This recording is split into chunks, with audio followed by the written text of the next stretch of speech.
नमस्कार शेतकरी मित्रांनो, आज 4 एप्रिल 2026 आहे आणि आज आपण जिथं आलेलो इथे खोडवा नियोजनाविषयी आज आपण डिटेलमध्ये चर्चा करणार आहोत. भरपूर शेतकरी जे ते खोडवा व्यवस्थापनासाठी जातात आणि आज आपण ह्या प्लॉटला आलो होतो. भरपूरशा ठिकाणी जे ते जर्मिनेशन चालू झालेलं आपण जर कधी बघितलं, तर इथं ह्या संपूर्ण प्लॉटमध्ये जर कधी बघायला गेलं तर एक 10 ते 15% जर्मिनेशन झालेलं आहे आणि इथंही बघितलं आपण तर पूर्णतः जर्मिनेशन होतंय.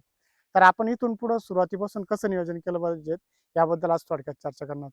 भरपूर शेतकऱ्यांचे मेसेज होते की आपण खोडवा व्यवस्थापन करताना सुरुवातीला आता बेसल डोस टाकला चालेल का? तर आता बेसल डोस टाकायची तुम्हाला अजिबात गरज नाही.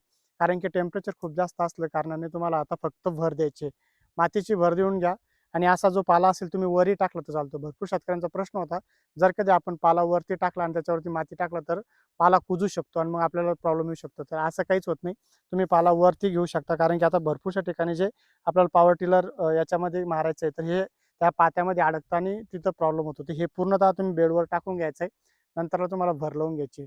नंतरला भर दिल्यानंतर आपण त्याच्यामध्ये त्याच्यासाठी पुढं नियोजन कसं केलं गेलं पाहिजे, वॉटर सोल्युबल दिलं गेलं पाहिजेत का, पांढऱ्या मुळीसाठी काय दिलं गेलं पाहिजे, या सगळ्या गोष्टी शेतकरी विचारत होते.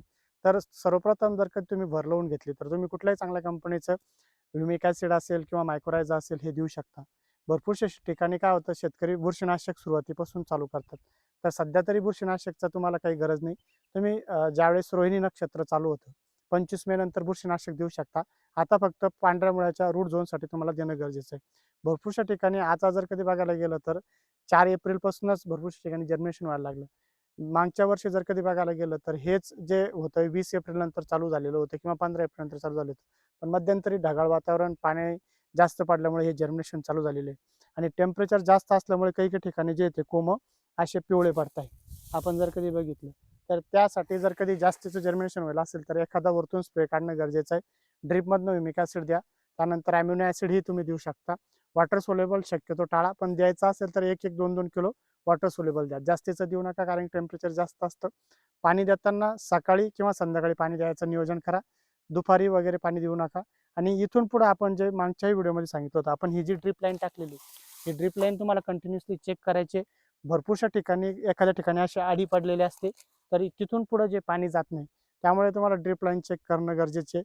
ज्या शेतकऱ्यांचे डबल लॅटरल आहे त्यांना एवढी टेन्शन नाही राहत, पण सिंगल लॅटरल जर कधी तुमची चेकअप असेल, तर तिथलं तेवढं तुमचं नुकसान होतं. म्हणजे उन्हाळ्यामध्ये जर कधी पाणी नाही गेलं, तर ते पूर्ण डोळे खराब होतात, जर्मिनेशन होत नाही आणि तो मालही सूक्ष्म होतो. म्हणजे पर्यायाने तुमची नुकसानाची पातळी जास्त प्रमाणात वाढते. आता जर कधी बघितलं आपण, तर हे इथं चालू झालेलं आहे आणि आता पांढऱ्या मुळ्याही आपण जर कधी बघितल्या, एकदम सक्रिय इथं चालू झालेल्या असतात. तर या सिच्युएशनमध्ये आपण जर कधी बघितलं असं, तर इथं आता अळाई पण आहे. जवळून जर कधी बघितलं तुम्ही, तर आता हा जो ही अळाई माझ्यासोबत बघू शकता. इथं अळाई पडलेली, हिरवी अळाई याच्यावरती आलेली आहे. तर एखादा स्प्रे तुम्हाला काढायचा इमामेक्टिन बेंझोएट असेल किंवा तुमच्याकडे जे मागच्या वर्षीचं काही शिल्लक असलेलं असेल कीटकनाशक, तर त्याचा स्प्रे घेणे म्हणजे जे अळाईनाशक असायला हवं आणि एखादं बुरशीनाशक तुम्ही त्याच्यामध्ये स्प्रे घेऊ शकता आणि सोबतच तुम्हाला एखादं मिक्स मॅक्रोन्यूट्रनचा स्प्रे त्यामध्ये काढायचा आहे. आता तुम्ही म्हणाल याच्यामध्ये फक्त एक 15-20%च आहे, मग आपण कशी फवारणी घेतली पाहिजे? जवळून कधी बघितलं तुम्ही तर पुन्हा हा जर कधी पूर्ण पोंगा बघितला तर इथं आळीनं कुरतडलेला आहे.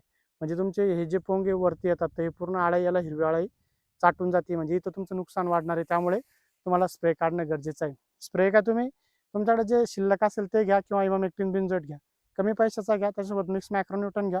ती फवारणी जर कधी काढली तुम्ही तर नवीन आता कोंब चालूच झालेले. आता कधी बघितलं इथून, आता हा कोंब तरी वरती आलेले ह्या ते नवीन कोंब चालू झालेले असे. तर त्यावरती ते तो हा कोंब कातरल्यानंतर इथं बघा, हाही कोंबावरती आळी इथं आलेली आहे. म्हणजे तुमचं याच्यावरून त्याच्यावर असं नुकसान वाढत जातं. त्यामुळे स्प्रे कधी काढला तुम्ही तर तुमचं तेवढं नुकसान कमी होणार आहे. भरपूरशा ठिकाणी शेतकरी विचारत होते, की माती लावताना किती माती वर लागली गेली पाहिजे. तर 2-3 इंच, 3-4 बोटं तुम्ही माती आता लावू शकतात आणि त्यानंतरच बेसल डोस टाका. बेसल डोस टाकण्याची आता गडबड अजिबात करू नका. टेम्परेचर जास्त आहे. आपण जर कधी बघितलं तर हा सर्वदूर प्लॉट आहे. भरपूरशा ठिकाणी भाव नसल्याने भरपूर शेतकरी थांबून गेले होते. यांचाही 2-1 एकरचा इथं प्लॉट आहे. आता हे खोडवा नियोजनासाठी जात आहे किंवा मेमध्ये जर कधी भाव वाढले तरी देत आहे. तर भरपूर शेतकरी विचारत आहे, की जर्मिनेशन झाल्यानंतर काही टक्के वजन कमी होतं का? तर शेतकरी मित्रांनो, एक 5-10% व्यतिरिक्त वजनामध्ये जास्तीचा काही फरक पडत नाही. तुमचं जर कधी पाणी साचत असेल तर तिथं आजच नियोजन करून घ्या. पाणी साचणार नाही असं करा, कारण की खोडवा नियोजन तुम्ही करायला गेलं आणि पाणी जर कधी जास्तीचं साचलं तर तुमचं नुकसान तिथं जास्त होईल. तर तुम्हाला जे माहीत होतं मागच्या वर्षी आपल्याला समजा काही लपक भाग असतो किंवा तिथं पाणी साचलेलं जातं. तिथला माल आता तुम्ही काढूनही घेतला तरी चालतो, किंवा तिथून पाणी बाहेर निघण्याचं तुम्ही जर कधी योजना केली तर तुम्हाला तेही त्याच्यासाठी फायद्याचं राहतं. आता ऑलरेडी आता हा जो बेड आहे आपण जर कधी बघितला जमिनीपासून साधारणतः 1.5 ते 2 फुटापर्यंत वर आहे. तर माती लावतानाही तेवढंच तुम्हाला बघायचं की माती त्या प्रमाणात जाते का? नसेल जात तर तुम्हाला हाताच्या साहाय्याने ती माती वरती टाकणं गरजेचं आहे. प्रॉपर माती नसेल तर मग माल बनणार नाही. कारण की आता आपण इथून जर कधी जवळून बघितला हा माल इथं वर इथं बनायला लागलेला आहे. म्हणजे जमिनीच्या फक्त याच्यावरती जर कधी बघायला गेलं तर 1 ते 2च इंच इथं माती आहे. भरपूरशा ठिकाणी आता हा जो माल बनतो तर हा वरती बनतो. त्यामुळे आपल्याला इथं भर देणं गरजेचं आहे. भर दिलं तर आपलं त्याच्यामध्ये तेवढा फायदा होतो आणि नवीन मालही त्या प्रमाणात तुमचा तिथं बनतो. आणि खोडव्या प्लॉटविषयी तुम्हाला काही शंका असेल तर तुम्ही नक्की कमेंट बॉक्समध्ये तुम्ही कळवा. आम्ही शंकेचं निराकरण करू आमच्याकडून जे शक्य होईल ते.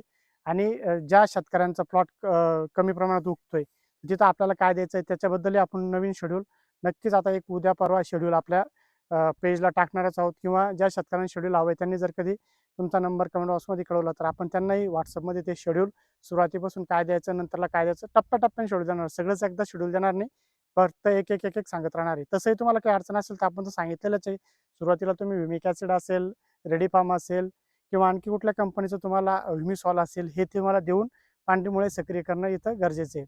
आणि तुम्हाला काही आणखी दुसरं काही द्यायचं असेल तर वॉटर सोल्युबल फक्त स्टेप बाय स्टेप द्या, एकदाच देऊ नका. आणि मिक्स मॅक्रोन्यूट्रॉन किंवा पीजीआर तुम्ही इथून पुढं चालू करू शकता. तुम्हाला अधिक माहिती हवी असेल तर नक्की कमेंट बॉक्समध्ये कळवा. आम्ही अधिक माहिती तुम्हाला याच्याविषयी देणार आहोत. तुम्हाला जर काही आमचा व्हिडिओ आवडला असेल तर व्हिडिओला शेअर आणि आम्हाला फॉलो करायला विसरू नका. धन्यवाद.